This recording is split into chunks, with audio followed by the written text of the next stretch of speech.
nome é Alessandra Rios, minha função é soldadora. Marcos Antônio de Moraes, operador de ponte volante.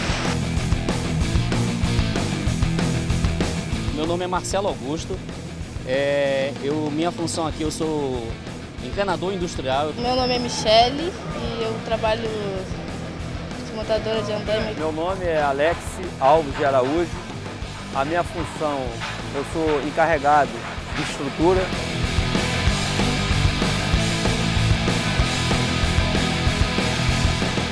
A indústria naval brasileira, praticamente extinta nos anos 1990, vive hoje um momento grandioso.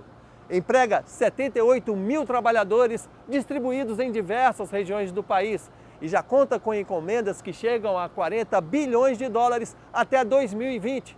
E a expectativa é que, até 2016, o número de empregos diretos no setor chegue a 100 mil.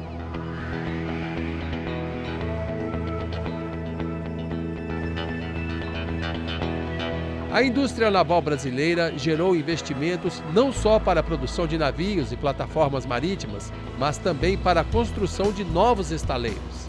Em 2003, eram apenas 2 estaleiros em operação no Brasil. Havia também um outro desativado. Atualmente, 10 estaleiros de médio e grande porte estão em atividade e 4 em construção. Em março de 2014, o Brasil aparecia em 4º lugar no ranking internacional de navios em produção, com 144 embarcações no estaleiro.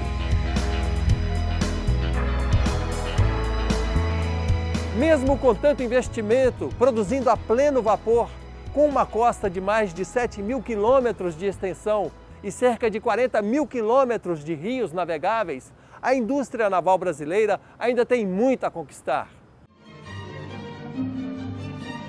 Quando os navegantes portugueses chegaram aqui no ano de 1500, traziam a bordo um enorme conhecimento sobre a construção naval e a arte de navegar.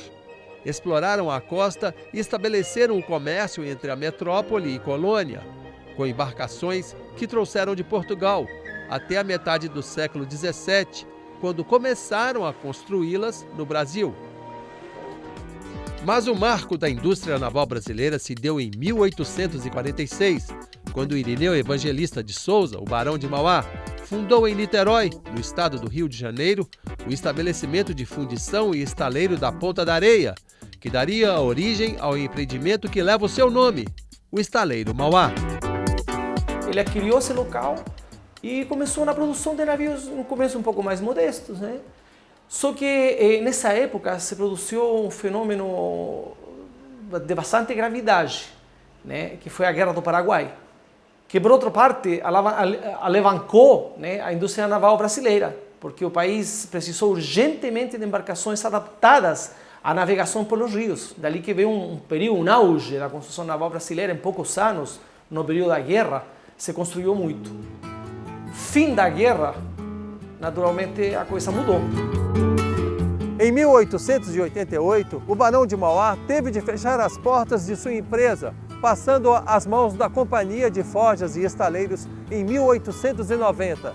Em seguida, a Companhia Comércio e Navegação assume o estaleiro por décadas, mas com dificuldades. Foi no governo do presidente Juscelino Kubitschek, em 1956, com seu plano de metas e o estabelecimento de uma política para o setor, que a indústria naval brasileira tomou fôlego e cresceu. A partir de 1962, né, já começaram a sair embarcações, houveram 2 planos importantes de estímulo à construção naval e já na década de 70, através e graças a esses investimentos, a essa visão de futuro que tinha o Juscelino Kubitschek, o país se tornou o 2º maior construtor naval do mundo, né, logo atrás do Japão. A crise econômica mundial dos anos 1980 causou um profundo impacto na indústria naval brasileira. Na década seguinte, com a abertura indiscriminada da economia do país à concorrência internacional, nos governos Collor e Fernando Henrique Cardoso, comprometeu ainda mais o setor. Para se ter uma ideia, em 1979, a nossa indústria naval empregava 40 mil trabalhadores. E nos anos 1990, esse número despencou para apenas 2.000.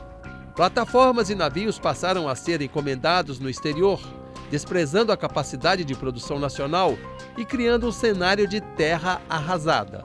Mais de uma década de estagnação custou ao país o sucateamento de seu parque industrial naval e uma grande defasagem tecnológica em relação aos maiores produtores internacionais. Aí foi quando nasceu, evidentemente, a Singapura, nasceu a Coreia, porque não existia esse tipo de produto, só o Japão e o Brasil. A indústria brasileira tem condições de produzir tão bem quanto, só precisa que as encomendas sejam colocadas.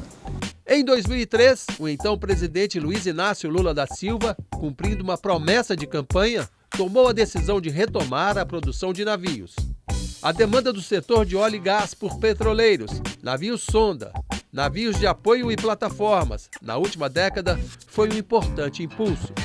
O crescimento das atividades petrolíferas no mar, longe da costa ou offshore, com descobertas de petróleo na camada pré-sal, levou a Transpetro, empresa subsidiária da Petrobras, a lançar, em 2004, o Programa de Modernização e Expansão da Frota, o PROMEF, que faz parte da segunda etapa do PAC, Programa de Aceleração do Crescimento. O PROMEF encomendou a estaleiros nacionais 49 navios e 20 comboios hidroviários, com índice de nacionalização superior a 65%. Um investimento de longo prazo, no valor de 11 bilhões e 200 milhões de reais. Foi um desafio extraordinário o presidente Lula ter tomado a decisão de produzir aqui. Tem um caráter estratégico muito importante. Isso foi importante tanto pela geração de emprego, mas também pelo o conhecimento e a inovação, tecnologia que você traz e que estão embutidos dentro dessa indústria. Uma das coisas que foram exigidas é que esses estaleiros tivessem parceiros tecnológicos internacionais. Então, a maioria dos estaleiros que a gente tem hoje, de grande porte, tem a parceria com empresas japonesas. É um setor difícil, complexo, algumas características que deveriam ter sido desenvolvidas nesses últimos anos, que podiam garantir sustentabilidade, mas que não foram completamente desenvolvidas. Então existem alguns riscos aí no horizonte que precisam ser atacados agora, né? Já entregamos aproximadamente umas 80 a 90 embarcações de pequeno porte, aproximadamente 200 chatas, né, que tem um nome diferenciado, e navios nós já estamos aí, grande porte, nós já estamos entregando quase 9, né, dessa série do PROMEF, e plataformas já entregamos o ano passado. Até para você ter noção, a balança comercial foi equilibrada com as plataformas entregues no Brasil. O Henrique Dias é um dos navios que estão sendo fabricados dentro do Programa de Modernização e Expansão da Frota, o PROMEF. Com 274 metros de extensão, esse petroleiro, do tipo Suezmax, foi construído em Pernambuco, num estaleiro de 4ª geração tecnológica, a mesma dos mais modernos estaleiros asiáticos. O Henrique Dias estará pronto para operar em 2014. Sua construção envolveu cerca de 2.500 trabalhadores e consumiu 24.500 toneladas de aço. Uma embarcação desse tipo é capaz de transportar 1 milhão de barris de petróleo. Você sabia? Atualmente o PROMEF tem 12 navios em construção, 4 deles em fase de acabamento, que os recursos para o financiamento dessas embarcações provêm do Fundo de Marinha Mercante, administrado pelo Ministério dos Transportes, com participação de empresários, governo e trabalhadores? Quando o navio bate dentro d'água, dá aquela emoção, a lágrimas desce dos olhos.